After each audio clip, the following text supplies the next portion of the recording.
I've been shooting on the Sony Fx6 for about a year now, and these are the 3 ways that I like rigging up this camera.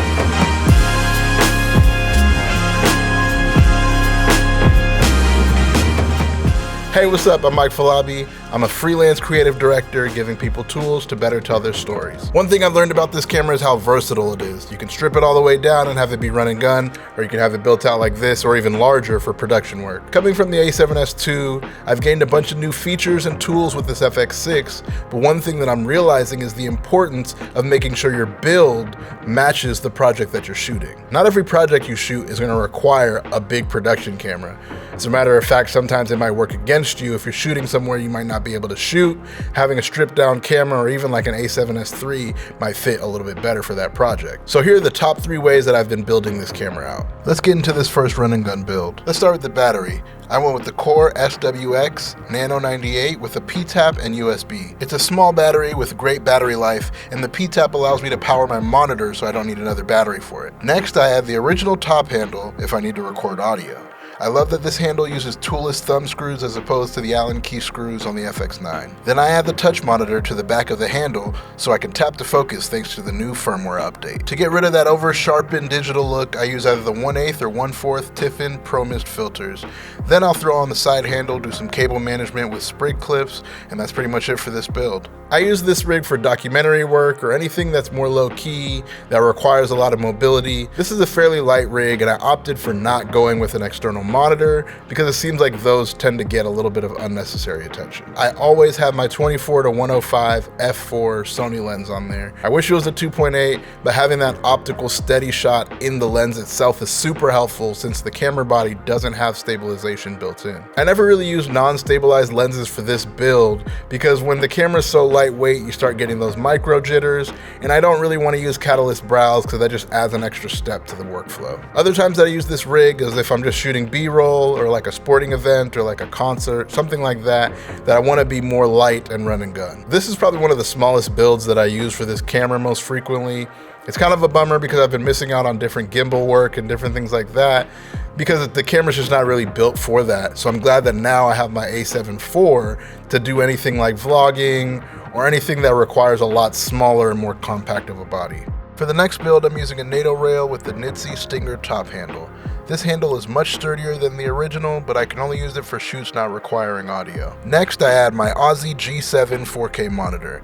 It's a 7-inch SDI and HDMI monitor with 2200 nits of brightness, which is perfect for outdoor shooting. For perspective, the iPhone 13 Pro has a max brightness of 1000 nits. Lastly, I plug in the P-tap and SDI cables for the monitor. The cool thing is that I can just slide off the top handle and throw the rig into a backpack if I need to be mobile. And that's it for the second run and gun build. This is easily one of my favorite builds. Using that top handle makes the camera significantly sturdier, and using that super bright monitor allows me to easily see what I'm shooting in broad daylight. For the final build, we start with the original top handle and the Tilta base plate with 15mm rods and lens support. Then I add the Tilta top plate, which I love because it has a bunch of 1/4-20 mounting points. The Tilta sidearm comes next and adds extra protection as well as even more 1/4-20s. One of my favorite features of this build is the Tilta V-mount battery adapter.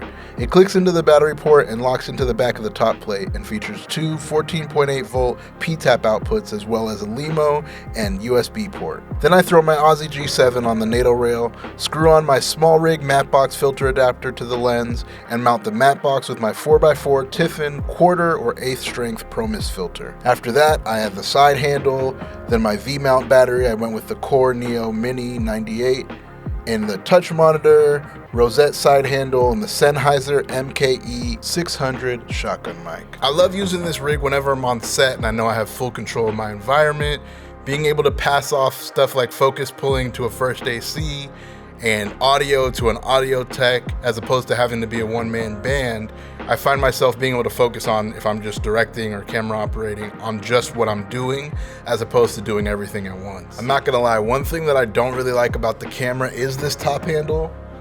It looks like a 90s dad camcorder. I don't know, it just gives me that vibe.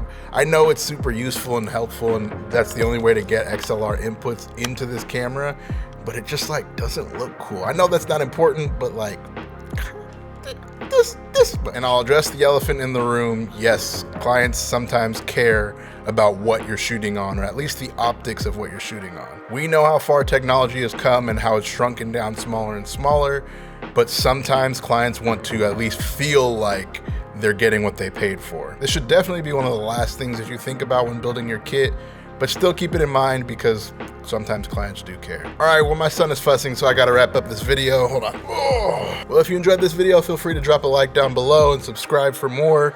If you have any questions about the gear that I use or anything in general, feel free to drop it down in the comments below, and I'll make sure to get to y'all. I'll see you guys in the next one. Peace.